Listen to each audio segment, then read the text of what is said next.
नमस्कार दोस्तों, मरुवाणी राजस्थान में स्वागत है। पिछले कुछ दिनों से सोशल मीडिया और अंतर्राष्ट्रीय मीडिया में एक चर्चा गर्म है।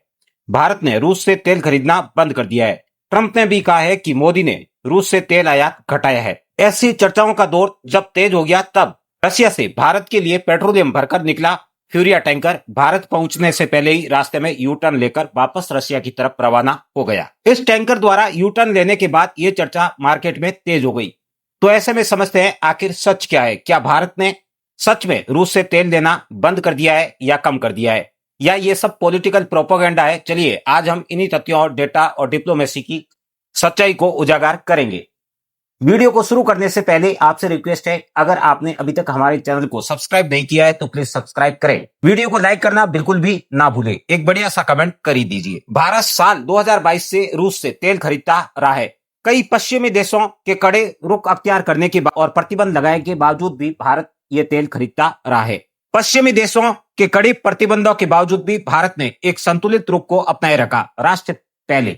भारत ने लगातार रूस से सस्ते मूल्यों पर यह तेल खरीदना जारी रखा। परिणाम स्वरूप 2023 से अब तक भारत में कुल तेल का आयात लगभग 35 से 40% हिस्सा रूस से आने लगा है। अब भारत दुनिया में सबसे ज्यादा तेल रशिया से खरीद रहा है, जो लगभग 35 से 40% के आसपास है, जिसे आप इस समय अपने मोबाइल की स्क्रीन पर ग्राफ के जरिए देख रहे हैं। भारत ने रूस से तेल खरीदकर अरबों डॉलर की बचत की है और घरेलू पेट्रोल डीजल की कीमतों को भी स्थिर बनाए रखा है। खास तौर से कोरोना के बाद देखा जाए तो भारत में डीजल और पेट्रोल का मूल्य लगभग समान बना हुआ है। जैसा कि आपको वीडियो की शुरुआत में ही बता दिया कि फ्यूरिया टैंकर के यू टर्न लेने के बाद इन चर्चाओं का दौर तेज हुआ है। कई लोगों ने कहा है कि भारत ने रशिया से तेल खरीदना बंद ही कर दिया है। तो आपको इस फ्यूरिया टैंकर के बारे में बता देते हैं। अक्टूबर 2025 में एक रूसी टैंकर एक सरकारी कंपनी रोसनेफ्ट का तेल लेकर भारत आ रहा था, जो बीच रास्ते ही वापस रशिया की तरफ मुड़ गया। आपको यहाँ ये भी बता दें कि ये रोसनेफ्ट कंपनी वही है जिस कंपनी से तेल खरीदने के लिए अमेरिका के राष्ट्रपति डोनाल्ड ट्रंप ने मना किया था। इस घटनाक्रम के बाद दुनिया भर के विभिन्न समाचार पत्रों में और टीवी चैनल पर खबर चलाई गई, भारत ने रूस से तेल खरीदना बंद कर दिया। रूस के टैंकर को लौटना पड़ा। लेकिन इस टैंकर के वापस लौटने की हकीकत कुछ और ही थी। बाद में पता चला कि फ्यूरिया टैंकर तकनीकी कारणों से वापस मुड़ा था। इस टैंकर की उम्र 23 साल हो चुकी है, किंतु इसे जहाजी यात्रा की स्वीकृति केवल 18 साल के लिए दे रखी थी। यूरोपियन यूनियन की सीमाओं में इस टैंकर को घुसने की स्वीकृति नहीं है, जिसके कारण डेनमार्क की समुद्री सीमा में घुसने से पहले ही इस टैंकर ने रास्ता बदल लिया। टैंकर के क्रू को लगा अगर डेनमार्क की सीमाओं में घुसा तो ऐसे में इसे प्रतिबंधित किया जा सकता है या फिर पैसा के लिए रुकवाया भी जा सकता है, जिसके कारण इसने यू टर्न लेकर वापस रशिया का रास्ता अख्तियार कर लिया।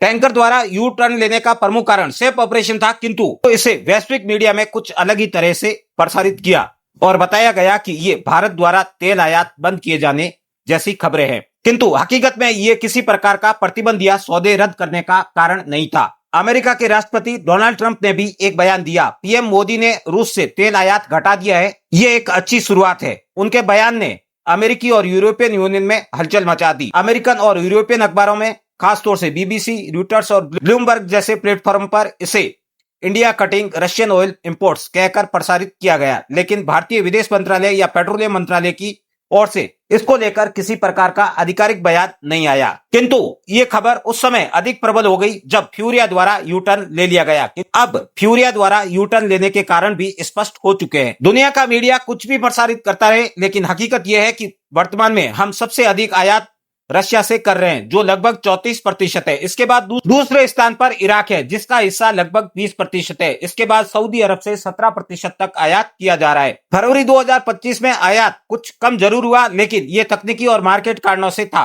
रियायत कम होना, शिपिंग बीमा की समस्या और कुछ बंदरगाहों पर देरी होने के कारण आयात में कुछ कमी देखने को मिली। यानी भारत ने आयात बंद नहीं किया। इस टैंकर के मोड़ के बाद कुछ अमेरिकी अखबारों ने खबरें लिखी कि भारत ने रूस से तेल आयात घटाकर अमेरिका के साथ ट्रेड डील की तैयारी शुरू कर दी है, किंतु आगे चलकर ये खबरें भी अस्पष्ट ही लगी, क्यों भारत की विदेश नीति और बहुध्रुवीय संतुलन को किसी भी खबर में स्पष्ट नहीं किया गया था। भारत किसी एक ध्रुव पर नहीं बल्कि अपने हित में निर्णय लेता है, यह स्पष्ट है। भारत सरकार की राष्ट्रहित सर्वोपरि की नीति को लेकर कांग्रेस के शशि थरूर ने भी बयान देते हुए कहा कि भारत का रूस से तेल खरीदना गलत नहीं है। हम राष्ट्रहित को सर्वोपरि रखते हैं, जिसके कारण ऊर्जा सुरक्षा सुनिश्चित किया जाना सरकार की प्राथमिकता है।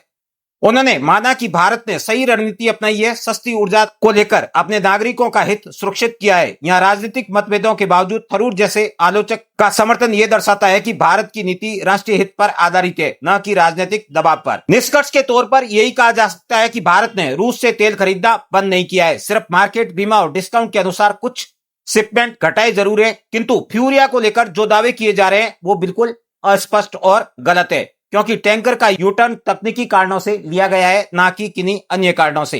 भारत आज दुनिया की तीसरी सबसे बड़ी ऊर्जा अर्थव्यवस्था है, जो राष्ट्र हित को प्रथम मानकर फैसले लेती है, जो इसमें भी स्पष्ट दिखता है। तो दोस्तों, इस पूरी कहानी से एक बात स्पष्ट और साफ है कि भारत अब विश्व राजनीति का खिलाड़ी नहीं बल्कि निर्णायक बन चुका है। अगर आपको यह विश्लेषण पसंद आया तो वीडियो को लाइक, कमेंट और शेयर जरूर करें, ताकि ज्यादा से ज्यादा लोग इस प्रोपेगेंडा की सच्चाई को समझ सके। फिर मिलते हैं एक नई और रोचक जानकारी के साथ।